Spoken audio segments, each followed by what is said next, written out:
依持正见，倡导实修。智空禅师开示：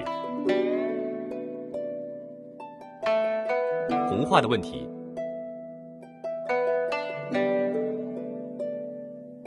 有人问，弘化后去哪里了呢？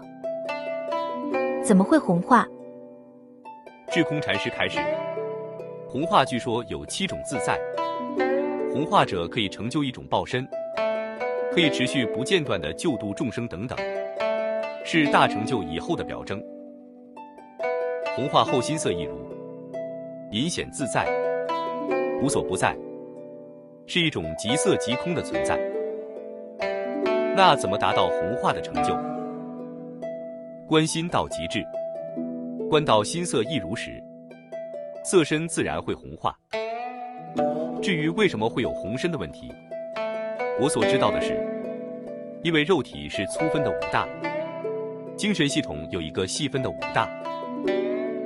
当一个人临终时，进入法身境界的时候，他凭借自己修行的串习力，通过观想，把粗分的5大转化为细分的5大，然后把粗分的色身变为细分的色身，这就是红身了。一般来说，红身成就有以下几种。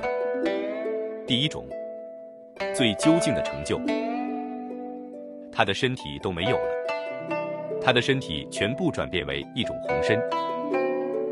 第二种，差一点的，是头发和指甲会留着，由于头发和指甲没有神经系统，所以没有办法彻底转化。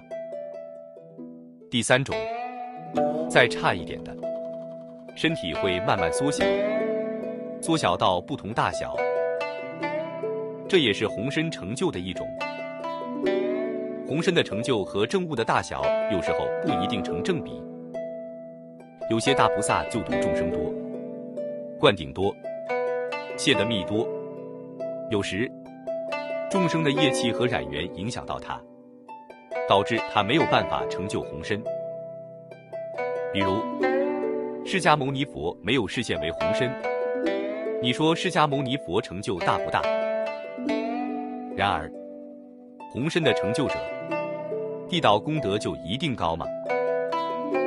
不一定。当然红身成就证明了是一种将色身转化的很好的修行，也非常了不起，智慧成就也一般不会低。